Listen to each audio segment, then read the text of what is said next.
सारे प्रोडक्ट्स जो है उनका लाभ हमें मिल रहा है। तो यूएस बिजनेस वर्ल्ड एलएलसी जो है उसी के द्वारा जेडी कॉइन, हाइडस 7 और सारी चीजें जो है वो मार्केट हो रही है। अगर आप जितनी भी हमारी एसोसिएटेड कंपनीज है वो सारी कंपनीज यूएसए से रेगुलेटेड है। और ये प्रोजेक्ट में बहुत ही अच्छी बात ये है कि जब क्रिप्टो करेंसी के साथ रेगुलेशन आपके साथ होती है तो स्पेशली जो मार्केटर्स होते हैं उनके लिए बहुत ही ज्यादा आसानी हो जाती है, बहुत ही ज्यादा उनके लिए कंफर्ट हो जाता है। तो जैसे हम सब लोग जानते ही हैं कि सारी कंपनीज जो है वो रेगुलेटेड है। आप sos.idaho.gov पे जाके सारी कंपनीज की रेगुलेशन जो है वो आप चेक कर सकते हो। जो कंपनी रजिस्ट्रार की वेबसाइट है आइडाहो स्टेट यूएसए के लिए। उसके अलावा रेगुलेशन के अलावा अगर हम प्रमोटर्स की बात करें तो these are the promoters. Mr. John Banga and Mr. Deepak Parashar are the partner in JD Coin and US Business World, and Dr. Bhupinder Singh Saggu is CEO and main।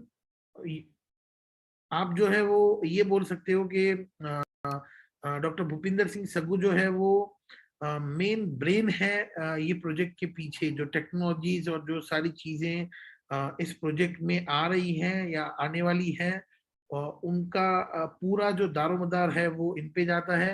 Doctor G Brown is director of technology. Doctor G Brown जो है वो director of technology. थोड़ा सा हम English का भी use करेंगे ताकि थोड़े हमारे जो ओवरसीज मेंबर्स हैं वो भी थोड़ा सा इसको समझ सके।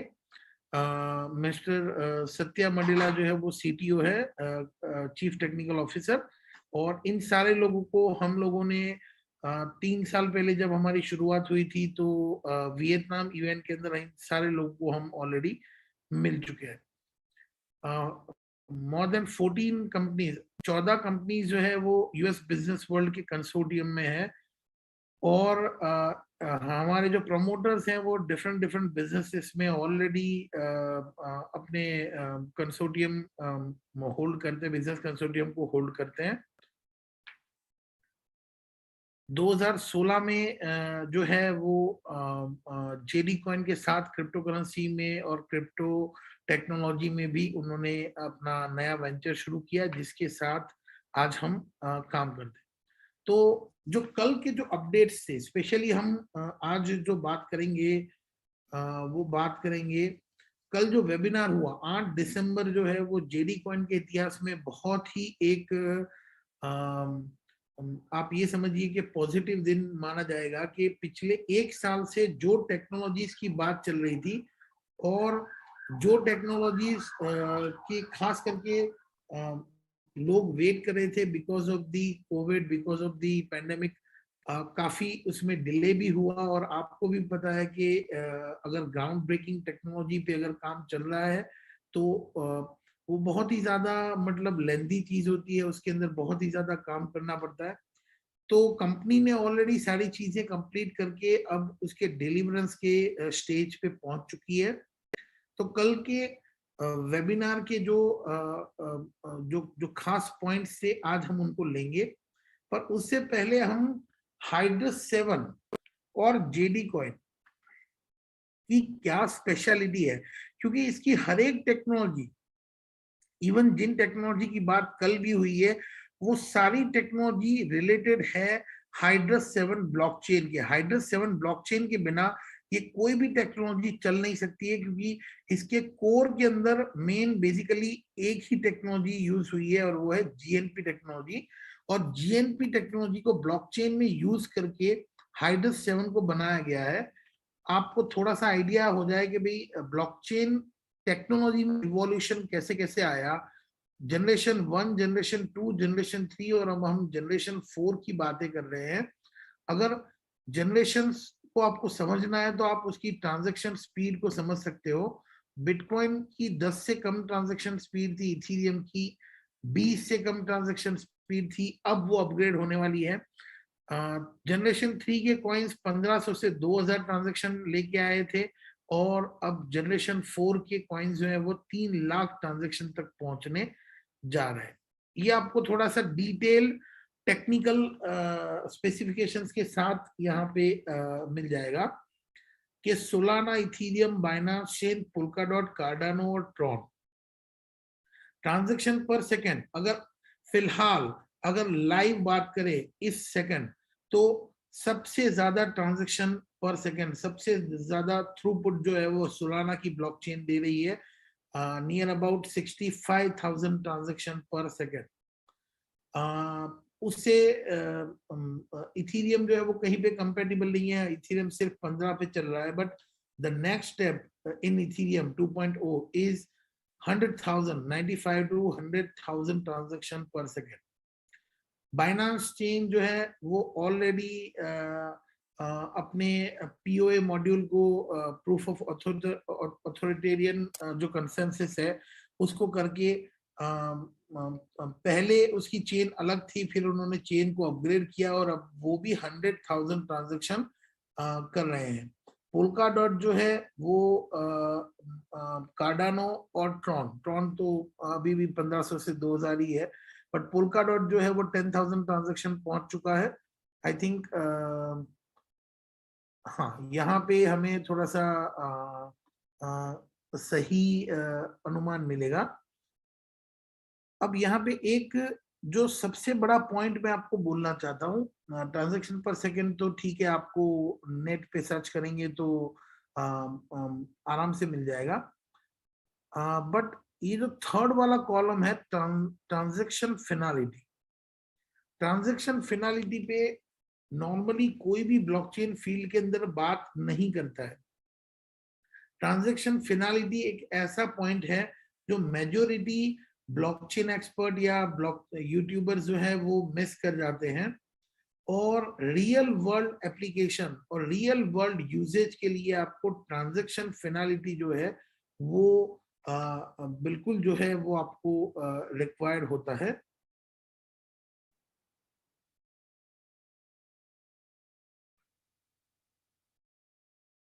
वो आपको रिक्वायर्ड होता है। सो बेसिकली ट्रांजैक्शन फिनालिटी किसे बोलते हैं?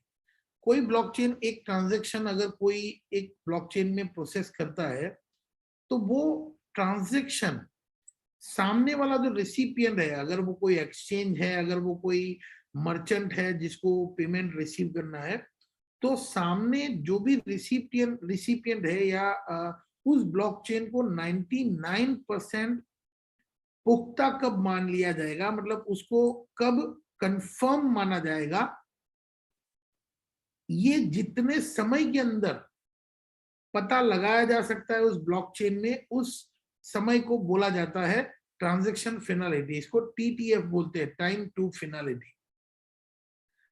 तो ब्लॉकचेन का ब्लॉक टाइम इंपॉर्टेंट नहीं है, ब्लॉकचेन का टाइम टू फिनालिटी इंपॉर्टेंट है।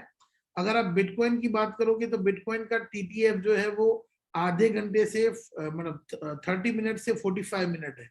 तो इसी का सबसे बड़ा कारण है कि आज बिटकॉइन जो है वो कहीं पे भी कॉफी शॉप पे या कहीं पे भी बाइंग के लिए डायरेक्ट एपीआई कनेक्ट करके बिटकॉइन नहीं यूज किया जा सकता, क्योंकि कोई भी बंदा जो है वो कॉफी शॉप पे 45 मिनट जो है वो पेमेंट करने के लिए खड़ा नहीं रह सकता।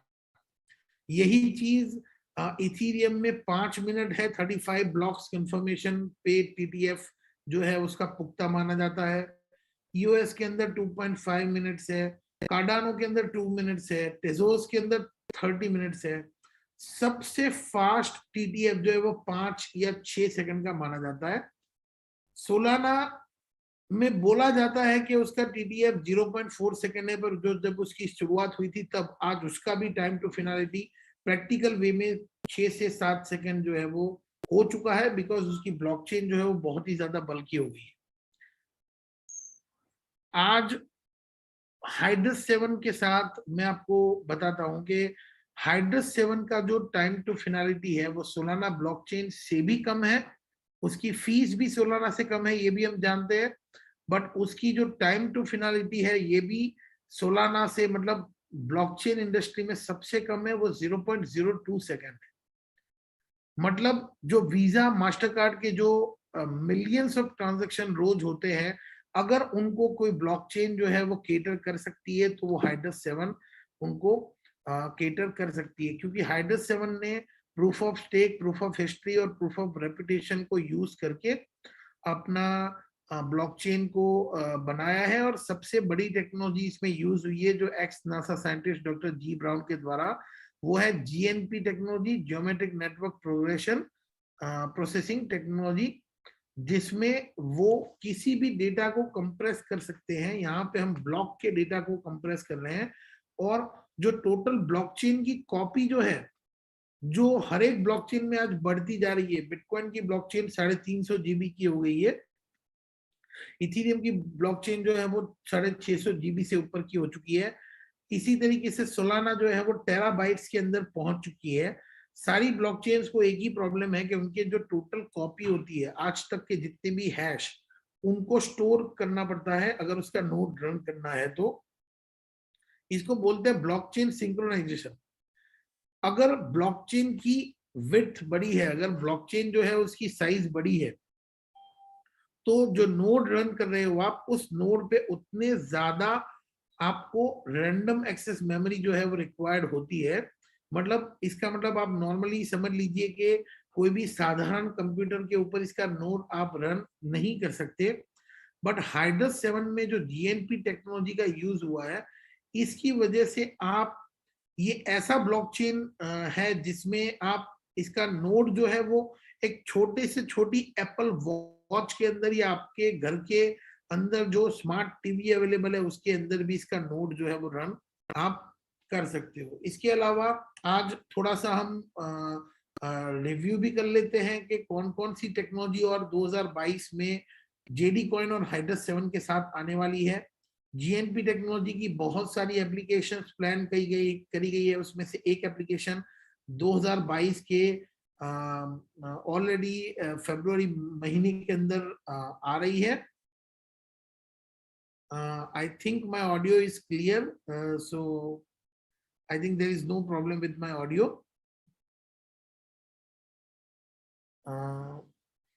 Okay, so I think it is good. GNP की बहुत सारी एप्लीकेशन जो है वो प्लान की गई है, क्योंकि जीएनपी एक डेटा कंप्रेशन टेक्नोलॉजी है। जैसे आपने प्रीवियस स्लाइड्स के अंदर देखा, ये डॉक्टर जी ब्राउन वियतनाम के अंदर, जो कि आज से मैं आपको बता सकता हूँ 2019 के अंदर वियतनाम के अंदर जो इवेंट हुआ था, 2018 के अंदर वियतनाम के अंदर जो इवेंट हुआ था, उस इवेंट के अंदर डॉक्टर जी ब्राउन ने इस टेक्नोलॉजी को वहां शोकेस किया था। तो ये टेक्नोलॉजी जो है वो बना के more than you would say more than 200 applications अलग अलग चीजों में कंपनी ने प्लान की है। इन सारी एप्लीकेशंस को पेटेंट करवाना होता है। इन सारी एप्लीकेशंस के जो जो पेटेंटिंग प्रोसेस है वो एक बहुत ही ज्यादा पेचीदा और लेंथी प्रोसेस होती है। बिना पेटेंट के कोई भी अगर एप्लीकेशन लॉन्च करता है तो उस एप्लीकेशन के कॉपी होने का खतरा रहता है। तो वो सारी प्रोसेसेस साइमल्टेनियसली चल रही है। उसके साथ साथ जो 2022 में और हम देखेंगे, जो कि ऑलरेडी लॉन्च भी हो चुका है, डिजिटल थेरेप्यूटिक डिवाइस, जो कि इंटर एक्स करके नाम से एपिलो के साथ जो जेडी कॉइन का वेंचर है, उसमें हाइड्रस 7 प्लस एपिलो ने इंटर एक्स करके ये एप्लीकेशन को लॉन्च कर दिया है, जो कि डिजिटल थेरेप्यूटिक डिवाइस है, DTX जिसे बोला जाता है। दूसरी एक एप्लीकेशन है पोर्टिगो। पोर्टिगो जो है वो डेटा कम्युनिकेशन और डेटा ट्रांसफर के लिए क्लाउड बेस्ड टेक्नोलॉजी है, जो कि आपके डेटा को हैश के अंदर कन्वर्ट करके उसको टाइम स्टैम्प और उसको सिक्योर कर देता है। ये भी हाइड्रस 7 ब्लॉकचेन के ऊपर यूज होने वाली एक एप्लीकेशन है। तीसरा जो है वो हमारा वॉलेट जो आएगा जेडी का, उसके अंदर जो नेक्स्ट फेज के अंदर जो फाइनेंशियल एप्लीकेशन आएगी वो सोलाई कोमात्सु आएगी। ये एक ऐसी फाइनेंशियल एप्लीकेशन होगी जो रियल वर्ल्ड फाइनेंसिंग और क्रिप्टो करेंसी को दोनों को जोड़ेंगे। आज तक क्रिप्टो लोन्स और क्रिप्टो करेंसी में जो फाइनेंसिंग होती है उसको DeFi बोलते हैं, डिसेंट्रलाइज फाइनेंस। पर डिसेंट्रलाइज फाइनेंस को और आपके नॉर्मल वर्ल्ड फाइनेंस को आज तक कोई जोड़ नहीं पाया है।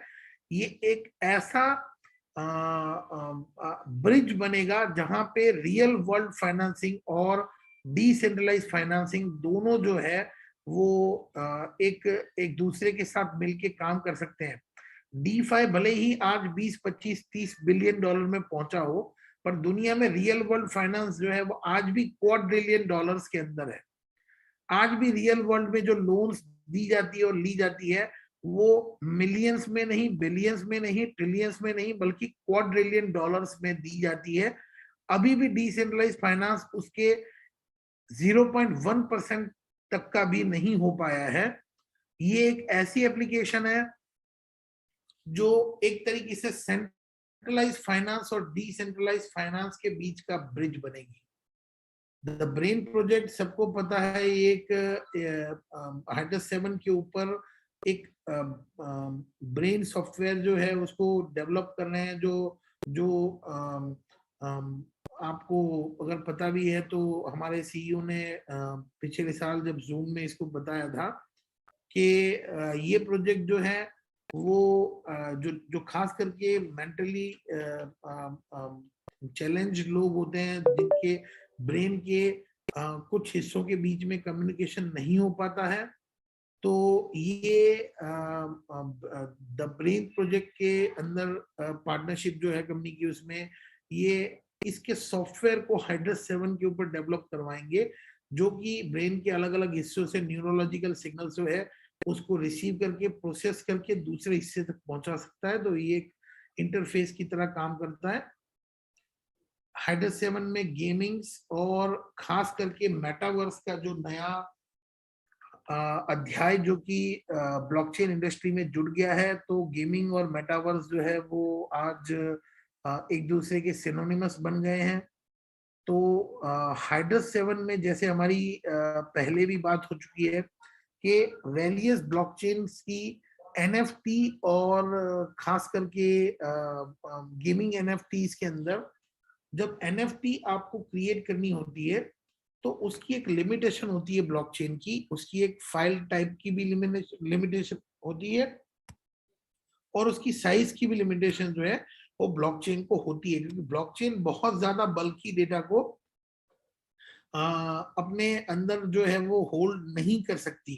तो उस लिमिटेशंस के साथ NFTs को बनाना तो ठीक है, बट अगर रियल वर्ल्ड गेम्स जो है जिनके एक एक पोर्शन जो है वो मतलब आप ये समझ लो कि मेगाबाइट्स के होते हैं, उन पोर्शंस को अगर आपको NFT पे ले जाके अगर यूज करना पड़े तो उसमें आपको ऐसी एक ब्लॉकचेन चाहिए जो ब्लॉकचेन बड़ी साइज के NFTs को सपोर्ट करे। और हाइड्रस 7 जो है उसके पास स्पेशल कंप्रेशन फीचर होने के कारण फ्यूचर में सबसे ज्यादा NFT की साइज सपोर्ट अगर कहीं पे करेगी तो वो हाइड्रस 7 के ऊपर करेगी। अब 8 तारीख के जो वेबिनार के स्पेशल अनाउंसमेंट थे उस पर बात करते हैं। जेडी कॉइन की जो स्वैपिंग प्रोसेस को लेके जितने भी क्वेश्चंस थे वो कंपनी ने आंसर किए हैं, और ERC-22 हाइड्रस 7 जो स्विचिंग प्रोसेस है वो चल रही है। एक्सचेंज के वाइज उन्होंने डिटेल दी है। विंडेक्स पे अवेलेबल हो जाएगा deposit, withdrawal and trading. I think it is now available for deposit, withdrawal and trading on Windex. कैटेक्स के ऊपर 9 दिसंबर 10 बजे मींस आई थिंक आज वहां पे ऑलरेडी अवेलेबल हो चुका है। बाइलेक्सी, चूंकि बाइलेक्सी को बीच में सिक्योरिटी थ्रेट हुआ था तो बाइलेक्सी पे अभी भी उसके लिए वेट करना पड़ेगा। कॉइन्सबिट, फैट बीटीसी, इन दो एक्सचेंज पे बहुत ही जल्दी जो है वो ये हाइड्रस 7 HC को जेडीसी को स्वैप कर लिया जाएगा। तो आप नए हाइड्रस 7 वहां पे डिपॉजिट, विड्रॉल और ट्रेडिंग करके आप उस प्लेटफॉर्म को भी एक्सेस कर सकते हो। अब एक नया प्लेटफॉर्म जो है वो कंपनी ला रही है हाइड्रस 7 और जेडीसी के लिए। बहुत ही ध्यान से सुनना है। जो ऑलरेडी पिछले 6 महीने से कहा जा रहा था कि कंपनी जो है वो फिनसेन को छोड़ के नेक्स्ट रेगुलेशन जो है, जो कि SEC रेगुलेशन है, उसको अचीव करने का ट्राई कर रही है। और उसको अचीव करने से जेडीसी को वो यूजेबिलिटी मिल जाएगी, या तो हाइड्रस 7 के हर एक टोकन को वो यूजेबिलिटी मिल जाएगी जो यूजेबिलिटी आज बिटकॉइन या इथेरियम के पास भी नहीं है। जैसे मैंने आपको थोड़ी देर पहले समझाया कि क्यों सारे कॉइन्स जो है वो direct day to day life में आप डायरेक्ट वॉलेट से अपने क्रेडिट कार्ड, डेबिट कार्ड की तरह नहीं यूज कर सकते। इसका रीजन है कि ब्लॉकचेन्स की खुद की लिमिटेशंस बहुत है। यहाँ पे उन लिमिटेशंस को बहुत ही ज्यादा कंप्रेस करके आपको आपके कॉइन्स को रियल वर्ल्ड मनी की तरह यूज करने की यूजेबिलिटी आपको दी गई है। एक प्लेटफॉर्म जो है वो प्लेटफॉर्म आपको आपके वॉलेट में पड़े ओपन जेडीसी जो है उनको एयर टिकट में, हॉलीडे बुकिंग्स में, ई वाउचर्स, जैसे अलग अलग जगह से आप लोग वाउचर्स खरीदते हैं, फिर शॉपिंग की बहुत सारी वेबसाइट्स के साथ इसको कनेक्ट कर दिया जाएगा एज ए पेमेंट गेटवे। जैसे अगर आपको पता है तो 2017 में जब बिटकॉइन का बहुत ज्यादा चलन था तो कुछ ऐसी वेबसाइट्स थी जिन्होंने बिटकॉइन पे करके अमेजोन और माइक्रोसॉफ्ट जैसी वेबसाइट पे पेमेंट गेटवेज जो है वो बनाए थे।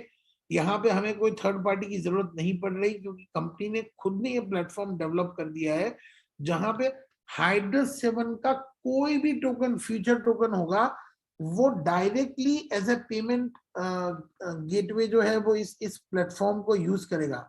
यहाँ पे सिर्फ और सिर्फ जेडी कॉइन की बात नहीं हो रही।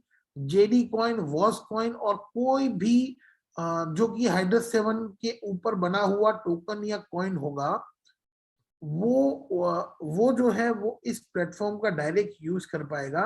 और आप डायरेक्टली अपने वॉलेट के जो कॉइन्स है उससे आप ये सारी चीजों को एक्सेस कर पाओगे। there will be thousands of product available here, और जहां पे आप जो है वो इन चीजों को यूज कर सकते हो। ज्यादा इंफॉर्मेशन इस प्लेटफॉर्म पे जो है वो फर्स्ट वीक ऑफ जनवरी के अंदर अवेलेबल होगी। और ये चीजें क्यों हो रही है, क्योंकि कंपनी की जो रेगुलेशन है, हम लोग पहले से ही बोलते थे कि अगर आपके पास यूएस की रेगुलेशन अवेलेबल है तो आपका coin as good as Visa या मास्टर कार्ड यूज हो सकता है। अब इससे भी ऊपर की जो अनाउंसमेंट कल हुई है वो ये हुई है कि हम जो एक टॉप 20 के क्रिप्टो करेंसी प्रोजेक्ट की बात कर रहे थे, तो उस प्रोजेक्ट के साथ ऑलरेडी कंपनी पिछले 1 साल से काम कर रही थी और वो साथ में मिलके एज ए वेंचर एक नए प्रोजेक्ट को लॉन्च कर रहे हैं जो कि हाइड्रस 7 के ऊपर ही रहेगा। और हाइड्रस 7 के ऊपर ये project first time in the crypto world ऐसा आ रहा है कि जो यूएस गवर्नमेंट से SEC की लाइसेंसिंग लेके ये ऑफिशियल प्रोजेक्ट लॉन्च होगा वर्ल्ड में, जिसमें जो मिनिमम वैल्यू जो जो जो जो जिस वैल्यू में सब लोगों को ये पॉइंट्स दिए जाएंगे, मतलब हम ये समझ सकते हैं कि इसके जो एक तरीके से इनिशियल ऑफरिंग जो होगी इस कॉइन की, IEO होता है या प्राइवेट सेल्स होती है, क्या होती है वो देखना आगे पड़ेगा। बट जो मिनिमम वैल्यू जिसमें ये प्रोजेक्ट का कॉइन जो है वो दिया जाएगा, वो प्राइस जो है वो बैक्ड बाय टेंजिबल एसेट होगी। और एज पर रेगुलेशन जो है वो आपकी उतनी अमाउंट जो है वो यहाँ पे सेफ होगी। इसका मतलब बहुत अच्छे से हमारे CEO ने समझाया था कि अगर आपने $1 में वो कॉइन खरीदा है तो वो कॉइन जो है वो $1.20 हो जाए, $1.50 हो जाए, $2 हो जाए, $5 हो जाए, पर वो कभी 99 सेंट नहीं होगा। अगर 99 सेंट होता है, या अगर 90 सेंट होता है, या अगर 80 सेंट होता है, तो बाकी का जो आपका गैप है, वो जो आपका लॉस है, वो लॉस जो है वो इंश्योर्ड है, और उसकी टेंजिबल एसेट्स जो है वो उसके पीछे रखी गई है, और एज पर द लॉ आपको ₹1 की वैल्यू जो है वो वहां पे इंश्योर्ड मिलेगी। तो आई थिंक रेगुलेशन होने से ही ऐसी चीज संभव है। बाकी आज क्रिप्टो मार्केट में 3000 क्रिप्टो करेंसी है। कोई भी क्रिप्टो करेंसी जो है वो इस तरीके का आज तक अश्योरेंस जो है वो दुनिया को नहीं दे पाई। This will be a project in millions, I would say billions of dollar, जो कि हाइड्रस 7 के साथ और जेडी कॉइन के साथ बन रहा है। और जेडी कॉइन आप इस प्रोजेक्ट के अंदर स्वैप भी कर सकते हो और परचेज भी इससे कर सकते हो। ये प्रोजेक्ट का सबसे बड़ी चीज रहेगी कि as per the law SEC regulation के साथ है, तो जो भी प्रोजेक्ट है वो इतना ज्यादा सेफ है कि वहां पे there is no downside to your principal investment. सिर्फ आप अपसाइड का बेनिफिट ले सकते हो, डाउनसाइड का जहां पे कोई बेनिफिट मतलब कोई परसेंटेज होता नहीं है।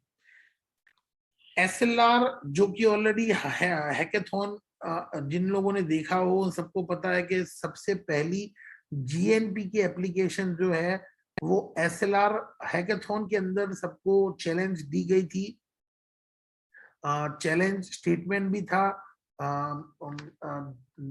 11-12 आंकड़े का एक की दिया गया था, और वो की जो है वो 18,000 किलोबाइट मतलब 18 MB जो है उसका डेटा 12 डिजिट के अंदर कंप्रेस करके दिया गया था। और वर्ल्ड में जो भी डीकम्प्रेशन टेक्नोलॉजी किसी के पास भी है, तो उससे अगर वो पूरे डेटा को रिकवर कर ले तो उसको $2.5 लाख का इनाम भी दिया गया था। पर आज तक वो प्लेटफॉर्म ओपन है, किसी ने भी वो क्रैक करके नहीं दिखाया है। अब जैसे ही उसके 3 नवंबर में ये किया था, नवंबर से दिसंबर, जनवरी और फरवरी के अंदर ऑलरेडी इस एप्लीकेशन को लॉन्च किया जा रहा है। कुछ इस तरीके से उसका नाम रखा जाएगा, और ये जो है वो बेसिकली एक फाइल कंप्रेशन प्रोटोकॉल होगा, जो कि इंटरनेट का यूज किए बिना हमारे लैपटॉप्स के ऊपर हमारे डेटास को कंप्रेस करके आपको दूसरी जगह पे पहुंचाने की एक सुविधा देगा। लेट्स से एग्जांपल, अगर हम ये अभी जो जूम कर रहे हैं, ये जूम अगर हम रिकॉर्ड करें तो ये जूम जो है वो कम से कम 600 MB से लेके 1 GB तक का डेटा स्टोर करता है। मैं हर बार जब अपलोड करता हूं तो मुझे पता होता है कि 600 MB तो मिनिमम होता है। अगर 1.5 से पौने 2 घंटे का जूम है तो उसके अंदर फिर वो जो है वो 1 GB तक भी पहुंच जाता है कई बार। दुनिया में कई सारे ऐसे एरियाज हैं जहां पे इंटरनेट की क्वालिटी ऐसी नहीं है कि आप 1 GB डेटा जो है वो 1 घंटे के अंदर भी अपलोड कर सको इंटरनेट पे। इंटरनेट या तो आप ये समझोगे जो लाइंस होती है, जो ऑप्टिकल फाइबर लाइंस होती हैं वो अवेलेबल नहीं होती, और जो मोबाइल कम्युनिकेशन के टावर्स हैं उनकी भी उतनी रीच नहीं होती कि वहां उन एरियाज के अंदर ये इंटरनेट प्रोवाइड कर सके। ये जो कंप्रेशन टेक्नोलॉजी है, नॉर्मली जो है वो कंप्रेशन टेक्नोलॉजी दुनिया में जो आज यूज होती है, जिपिंग सिस्टम यूज होती है, वो 100% डेटा को 80% मतलब 20% जो है वो कंप्रेशन दे सकती है। और अगर 20% टू 70% कंप्रेशन दिया जा सकता है, मतलब 100 का 80 से लेके 100 का 30 करने तक की कंप्रेशन की जाती है। बट जब आप ज्यादा कंप्रेशन करते हो 20% से ज्यादा, तब आपका जो डेटा है वो एक तरीके से डिटोरेट होने लगता है, एक तरीके से आपका डेटा जो है वो बिगड़ने लगता है। ये जो टेक्नोलॉजी है जो कि लॉन्च की जा रही है फरवरी में, ये 1 MB को 800 KB, इसका मतलब ये हुआ कि 1 GB को ये 800 एक GB गीगाबाइट को ये 99% तक भी कंप्रेस कर सकती है। इसका इसका मतलब क्या हुआ कि ये जो है वो 1000x कंप्रेशन टेक्नोलॉजी, मतलब 1000x, 1 GB को 1 MB से भी छोटे एरिया में ये कंप्रेस कर सकता है। आप ये सोचो कि अगर 1 GB का जूम मुझे 150 लोगों को भेजना है व्हाट्सएप के अंदर, मैं 1 GB का पहले तो व्हाट्सएप के अंदर अपलोड नहीं कर सकता, मुझे यूट्यूब पे अपलोड करना पड़ेगा, यूट्यूब की लिंक फिर मुझे देनी पड़ेगी, सारे लोग जो है वो इस लिंक को डाउनलोड करेंगे और जब वो देखना चाहेंगे तो हर एक बंदे का 1-1 गीगाबाइट नेट यूज होगा। यहाँ पे कंपनी ने रिसर्च किया कि वर्ल्ड की पॉपुलेशन जो है वो इंटरनेट यूज कर रही है 4.93, तो 63% लोग जो है वो इंटरनेट का यूज कर रहे हैं। और कितने लोगों के पास दुनिया के अंदर अपने घर में कंप्यूटर है, इसका भी ये डेटा है, आप आराम से चेक कर सकते हो। तो codex compression system up to 600% reduction.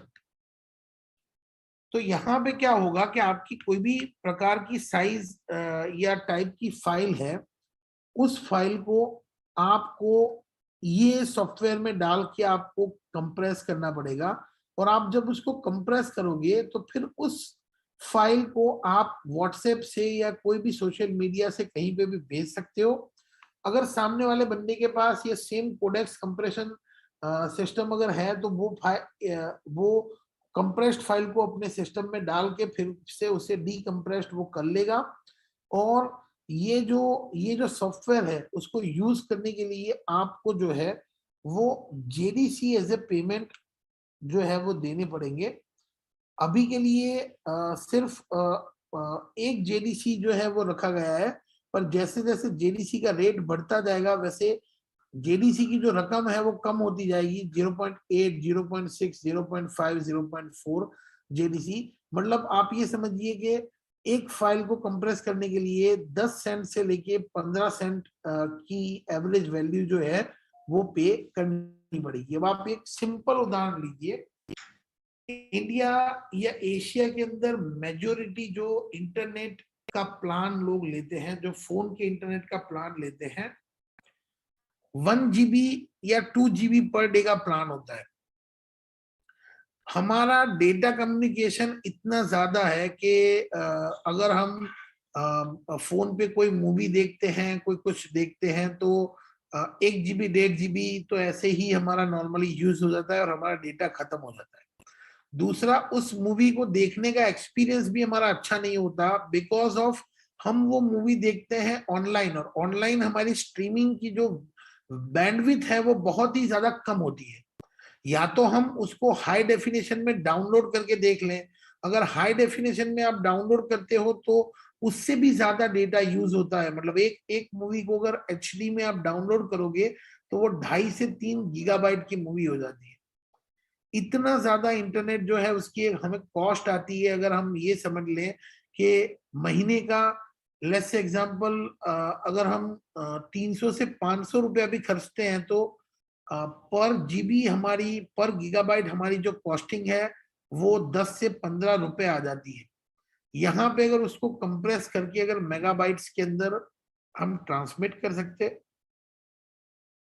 तो we can save great amount of time and great amount of internet. अब यहाँ पे सबसे बड़ी चीज क्या है कि ये जो कंप्रेशन सिस्टम है वो आपके कंप्यूटर का प्रोसेस यूज करता है इंस्टेड ऑफ इंटरनेट।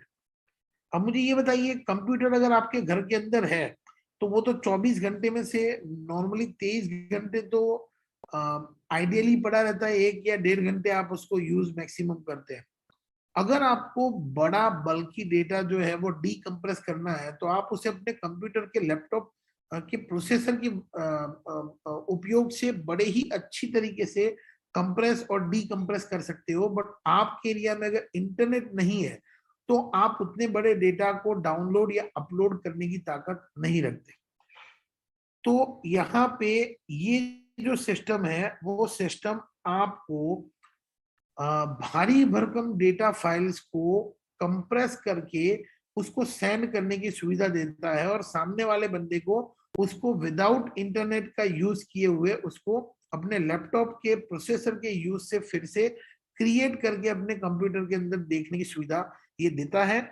बहुत सारे फाइल फॉर्मेट इसमें ऐड किए जाएंगे, अभी सिर्फ 4 है, बट बहुत सारे टेक्निकल और कमर्शियल जो एक्सटेंशन है वो भी इसमें लगाए जाएंगे। एवरी टाइम आप जब किसी फाइल को कंप्रेस करोगे तो यू नीड टू पे जेडी कॉइन। तो ये जेडी कॉइन को एक तरीके से ट्रांजैक्शंस भी देगा, और ये जेडी कॉइन को एक तरीके से एक जेन्युइन टेक्नोलॉजी यूजेबिलिटी देगा। सीईओ ने हमारे सीईओ ने कल ही बताया कि ये एप्लीकेशन खुद ही अपने आप में अपने लॉन्चिंग के नेक्स्ट मंथ से 1 मिलियन से लेके 3 मिलियन तक ट्रांजैक्शन जो है वो हाइड्रस 7 की ब्लॉकचेन के ऊपर ये करना शुरू कर देगा। और किसी भी ब्लॉकचेन में अगर आप 10 million per day 10 million transaction से ज्यादा अगर एक दिन में होने शुरू हो जाते हैं तो वो ब्लॉकचेन एक तरीके से एलीट ब्लॉकचेन के क्लास में ऑलरेडी अपना नाम जो है वो दर्ज कर लेता है। तो यहाँ कुल मिला के आज तक जो 2 बड़ी चीजें जो है वो मिसिंग थी। इवन हैकेथॉन के बाद भी 2 सवाल बड़े पूछे जा रहे थे कि बड़े क्रिप्टो प्रोजेक्ट के साथ हमारा जो कोई भी वेंचर चल रहा था उसका क्या हुआ। तो उसका हमें आंसर मिल गया है। बहुत ही यूनिक और बहुत ही ज्यादा एक ट्रस्टवर्दी प्रोजेक्ट जो है वो हाइड्रस 7 पे लॉन्च हो रहा है, और उस प्रोजेक्ट को खरीदने के लिए भी आप अपने जेडीसी और वॉस कॉइन दोनों को यूज कर सकते हो। उसके अलावा जो है वो एक ऐसा प्लेटफॉर्म, एक ऐसा पेमेंट गेटवे जेडीसी के साथ जुड़ने जा रहा है जहां पे आप वर्ल्ड की कोई भी सर्विसेज, कोई भी प्रोडक्ट्स, शॉपिंग या एयर टिकट्स, हॉलिडे बुकिंग, ये सारी चीजें जो है वो आप अपने ओपन वॉलेट के जेडीसी से डायरेक्टली खरीद सकोगे। ये कोई वेबसाइट या कोई ऐसी बात नहीं है, रियल वर्ल्ड में थर्ड पार्टी वेबसाइट्स पे आपका जेडीसी यूज हुआ करेगा। ये नहीं होगा कि जेडी अपनी वेबसाइट बना के उस पर 4 प्रोडक्ट गिन के रखेगा और उसको जेडीसी से खरीदेगा, नहीं। एयर टिकट जो है वो कभी जेडीसी का कोई प्लेन नहीं होता, ना हाइड्रस 7 का कोई प्लेन होता है। एयर टिकट तो आपको जो एयरलाइंस है उनकी ही बुक करनी होती है अगर एयर टिकट्स में जेडीसी चलता है। अगर हॉलीडे बुकिंग जो है वो कोई होटल हाइड्रस 7 नहीं बनाने वाला, हाइड्रस 7 के खुद के कोई, मतलब चलो यूएसए में प्रमोटर्स जो है कंपनी के उनके होटल्स हैं, पर उसके सिवा वर्ल्ड वाइड जो है वो तो आपको उन्हीं होटल्स में रुकना है जो वर्ल्ड वाइड प्रेस्टिजियस होटल्स हैं। तो इन चीजों में अगर आपका जेडीसी यूज होने लगता है तो JDC will be the first currency जो कि रियल वर्ल्ड में कॉमन मैन जो है वो उसको रियल लाइफ में यूज कर पाएगा, और इससे जेडीसी पूरे अलग ही आयाम पे पहुंच जाएगा। मार्क माय वर्ड, आज तक इथीरियम को भी इस तरीके से यूज नहीं किया जा सकता, ना टॉप 10 में कोई भी करेंसी को इस तरीके से यूज किया जा सकता है। यहाँ आपको ये प्रोजेक्ट रेगुलेटेड होने का सबसे बड़ा बेनिफिट जो है वो यहाँ पे मिलने जा रहा है कि रियल वर्ल्ड की रियल कंपनीज जो है वो उसकी चीजें और इसकी प्रोडक्ट्स जो है वो आपको जेडीसी से मिलने जा रही है। सो ये सारे अपडेट्स थे जो कल के जूम के अंदर हमारे सीईओ जो है उन्होंने पूरे इसकी पूरी डिटेल दी थी, जिसको हमने आज और भी ज्यादा एनालिसिस किया। और कोई अगर इन टॉपिक्स को रिलेटेड क्वेश्चंस हैं तो आप चैट सेक्शन में पूछ सकते हैं। अदर टॉपिक्स के लिए और खास करके वॉस कॉइन के लिए हम 2-3 दिन के बाद, जो कि ऑलरेडी हमें ये भी अनाउंसमेंट थी कि वॉस कॉइन के अंदर यील्ड फार्मिंग बहुत जल्द लॉन्च हो रहा है, तो बहुत ही जल्दी उसकी डेट जो है वो कंपनी अनाउंस करेगी और रियल फार्मिंग लॉन्च करेगी। उसके बाद हम वॉस कॉइन पे भी डिटेल्ड में एक जूम जो है वो हमारी टीम के लिए ले लेंगे। बट आज जो है वो हाइडस 7 और जेडीसी को लेके जो लेटेस्ट चीजें जनवरी और फरवरी मंथ के अंदर आ रही हैं, उसके लिए आज डिटेल इंफॉर्मेशन जो है वो था। वॉस को लेके बहुत जल्दी उसके यील्ड फार्मिंग की जो अनाउंसमेंट करी थी कंपनी ने, वो बहुत ही जल्दी कंपनी उसकी डेट जो कि 5 तारीख थी, बट उसको थोड़ा सा आगे कर दिया गया है ड्यू टू टेक्निकल चीजें थोड़ी सी पेंडिंग थी उसमें। बट बहुत जल्दी उसको भी कंप्लीट करके वॉस कॉइन की भी डिटेल जो है वो दी जाएगी।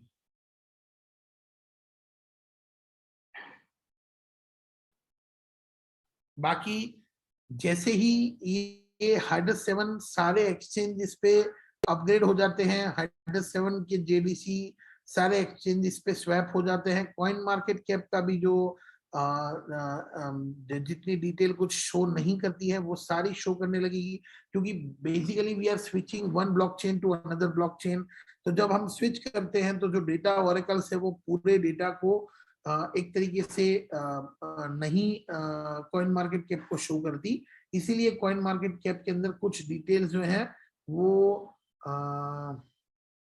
शो नहीं हो रही है।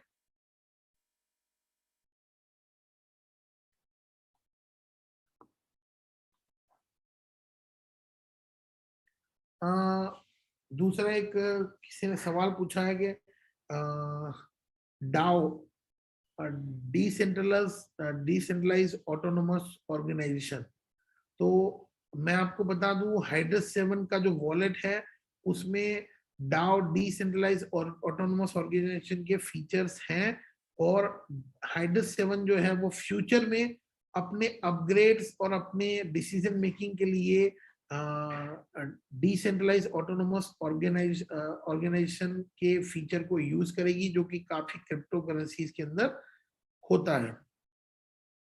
बाकी एक्सचेंजेस लॉन्च जो भी है वो कंपनी के द्वारा जनवरी महीने में और प्लान हुए हैं, तो वो भी कंपनी के द्वारा बताया जाएगा, और जनवरी के फर्स्ट वीक में और भी ज्यादा डिटेल न्यूज जो है वो सबको मिलती रहेगी।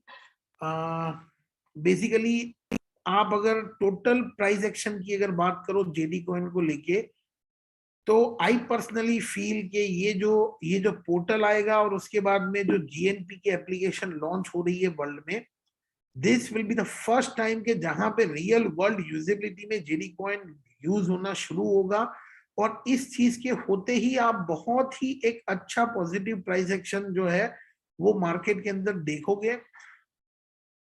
2 साल से near about every crypto project में देखो तो आप डिलेस चल रहे हैं। इथीरियम जैसे बड़े प्रोजेक्ट की बात करो जिसके बाद 1.5 लाख से भी ज्यादा डेवलपर्स गिटहब पे उसका काम करते हैं, उस प्रोजेक्ट में भी आज पिछले 2 साल से 2.0 लॉन्चिंग की बात चल रही है, अगले 1 साल तक भी उसके कोई भी डेडलाइन जो है वो तय नहीं है। यहाँ पे अच्छी बात यह है कि कंपनी ने फिर भी पैंडेमिक के होते हुए भी बहुत अच्छा जो है वो काम को मैनेज किया है, और आज हम 2 साल में जितने भी वायदे जितने भी अनाउंसमेंट किए थे वो सारे अनाउंसमेंट की हम जो लॉन्चिंग डेट्स हैं वो हाथ में लेके बैठे हैं, और वो जो है वो हमें मिल चुकी हैं। तो अब सिर्फ और सिर्फ हमें उस पे कैपिटलाइज करना है, हमें उस पे जैसे मतलब 2 साल पहले सारी चीजें बो दी गई थी, अब उसको खाली हमें काटना बाकी है, और फसल जो है उसका लाभ हम सबको मिल जाएगा। तो January February and March will be the month के जहाँ पे आप जेडीसी के रियल वर्ल्ड यूजेबिलिटीज को लॉन्च होते देखोगे, और उसके हिसाब से उसकी मार्केट में प्राइस एक्शन भी जो है वो शेप लेंगी। तो I think this was all about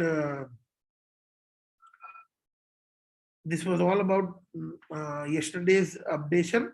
बाकी बहुत सारे पॉइंट्स जो हैं वो हम अभी 2 दिन के बाद जब फिर जूम करेंगे तो नॉर्मल जो वॉस को लेके जितने भी पॉइंट्स हैं उसको लेके क्या होने वाला है, कब तक डेडलाइन उसकी कंपनी देने वाली है, वो सारी चीजों को तब हम लेंगे। आज का सिर्फ और सिर्फ यस्टरडे जितनी भी अनाउंसमेंट हुई थी उन अनाउंसमेंट को हमने आज रिवाइज किया। खास करके अगर आपको हाईलाइट देखनी है तो 9th मतलब आज कैडेक्स पे और विंडेक्स पे जो है वो जेडीसी के नए कॉइन्स डिपॉजिट विड्रॉल और ट्रेडिंग जो है वो शुरू हो चुकी है। बाकी के 3 एक्सचेंज भी अभी very soon it will be done, और ये चीजें होते ही कॉइन मार्केट कैप पे भी उसका जो टोटल जो डिटेल्स हैं वो शो करना शुरू कर देंगी।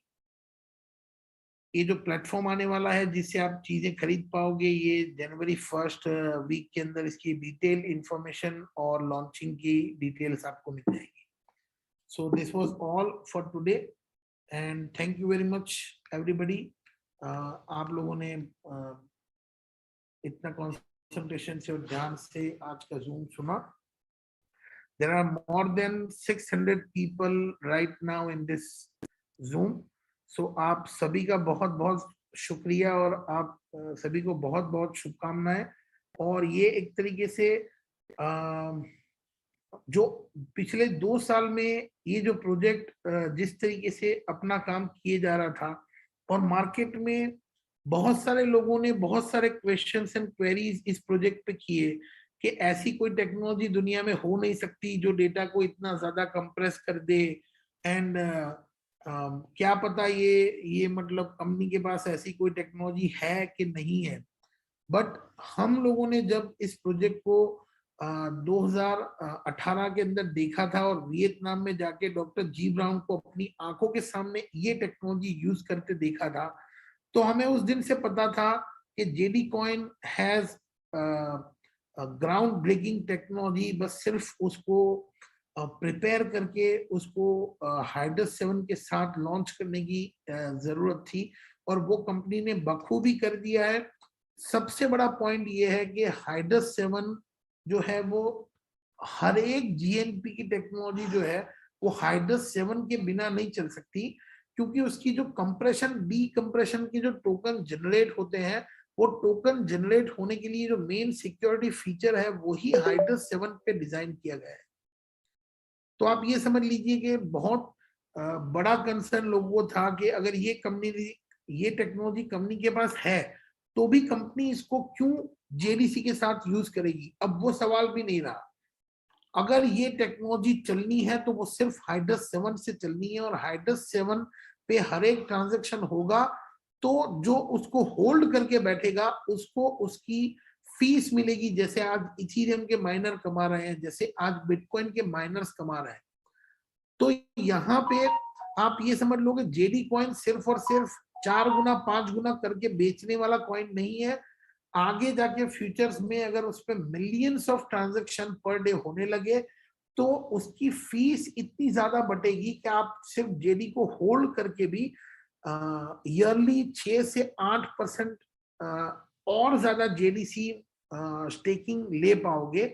और अगर आप ये समझोगे किसी की बाइंग 10 या 20 सेंट की है, अगर वो $2 के ऊपर स्टेकिंग करता है और उसको 6% अगर उसका स्टेकिंग आता है तो प्रैक्टिकली उसकी इनिशियल कैपिटल तो 120% उसको हर साल खाली स्टेकिंग में मिल रही है।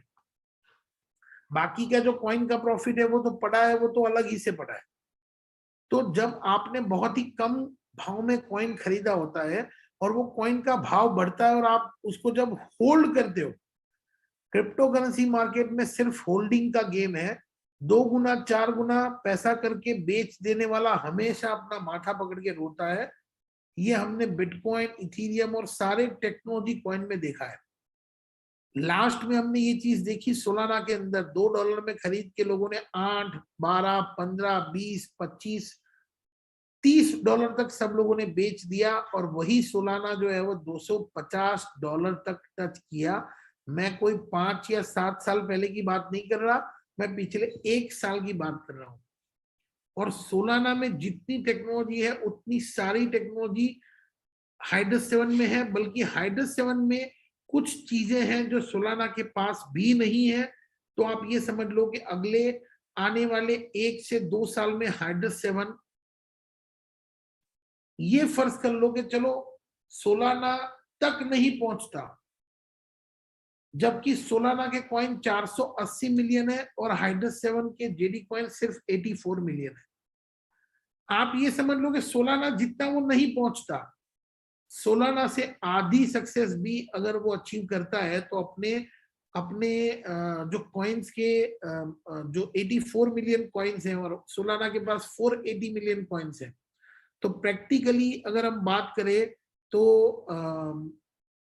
6 गुना ज्यादा कॉइन्स जो है वो सोलाना के अंदर है हाइड्रस 7 से।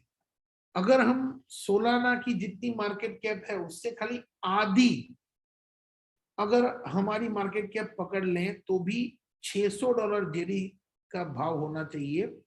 सोलाना का खाली हम 10% हिस्सा पकड़ लें मार्केट कैप का, तो भी जेडी का रेट जो है वो 150 से $200 होना चाहिए, as per the calculation of market cap and total supply. तो आपको हम लोगों ने जो रेट में जेडी कॉइन को लिया हुआ है, उस रेट में 200 या $250 नहीं, अगर $2 भी हम लोग ले लेते हैं तो हम सबके लिए बहुत बड़ा फॉर्चून वैल्यू जेडी कॉइन लाएगा। तो it's all about knowing the technology and holding the token। अगर टेक्नोलॉजी जानते हुए भी अगर हमने होल्ड नहीं किया और दुगने 3 गुने के लालच में बेच दिया, तो हमें फिर से दूसरा प्रोजेक्ट ढूंढना पड़ेगा जो हमें और 3 गुना करके दे और 6 गुना करके दे। तो choice is always hours. Thank you very much everybody. ऐसे ही कंपनी के साथ और उसके अपडेट्स के साथ जुड़े रहें। कंपनी के द्वारा आगे और कई सारे इंफॉर्मेशन आते हैं। अपने लीडर्स के साथ जुड़े रहें और एक दूसरे को इंफॉर्मेशन प्रोवाइड करते रहें। Good evening, good night to everyone.